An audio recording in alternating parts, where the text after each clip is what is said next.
It's episode 22 of Zooma, Zooma, Zoom, Zoom, Zoom with Philip O'Hara. Say hi to my panel, everybody. Let's get started. First topic. Thousands of unmasked spring break revelers descended upon Miami Beach this week. Unmasked mayhem in Miami. 2 minutes. All I have to say is British mutant. Right. British mutants were everywhere. These are young people. Do you think that maybe they had it already and they just feel like, well, whatever, or they just don't care? They're not thinking. Well, when you're young, you know that you're going to live forever. So you don't worry about sharks. You don't worry about hurting your girlfriend's feelings. Yep.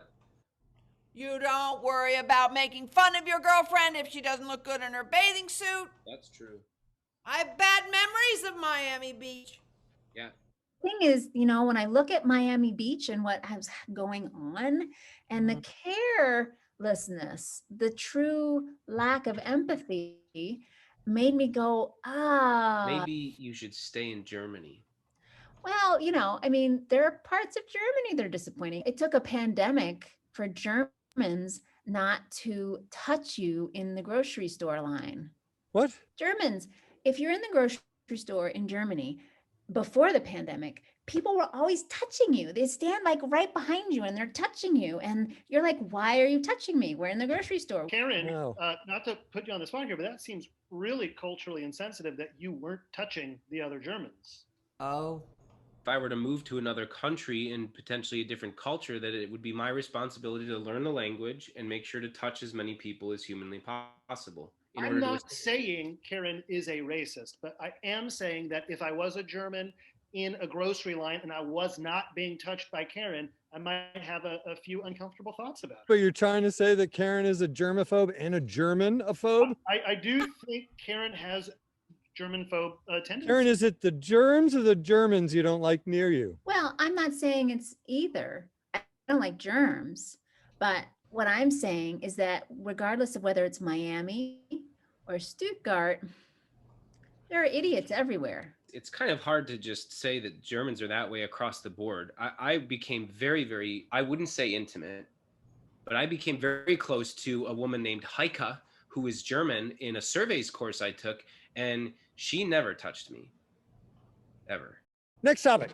Germany warns that COVID cases could revisit the devastating December peak as early as mid-April. 2 minutes. It's spreading faster in Germany because they're bumping up against each other in the grocery line.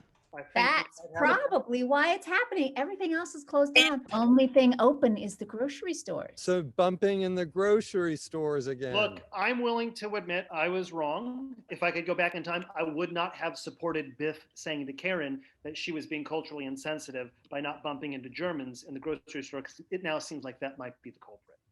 I don't think we should be bumping into anyone. No one ever bumps me. I didn't say that Karen was being insensitive. You said that Karen was being insensitive. I'm not apologizing for anything. You're making me feel a little melancholic, and I don't appreciate it. First of all, just because you're a professor doesn't mean you can say words like that to me. Melancholic. I had a niece that was quite colicky, and she could not sleep. We tried everything. My sister and I would babysit her, and we tried to put her in one of those like electric swings.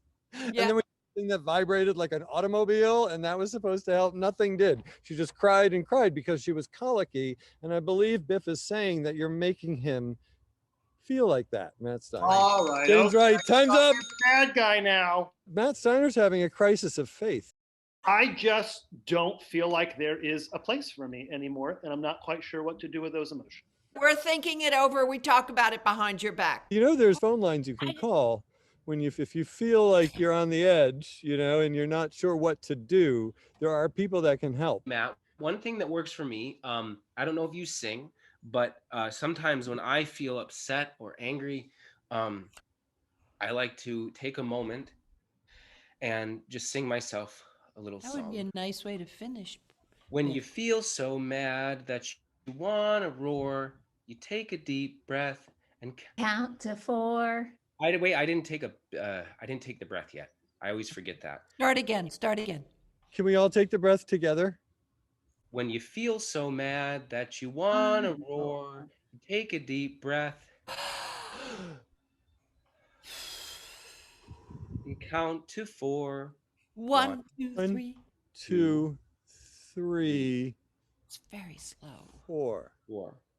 And sometimes you feel a little better. Wow.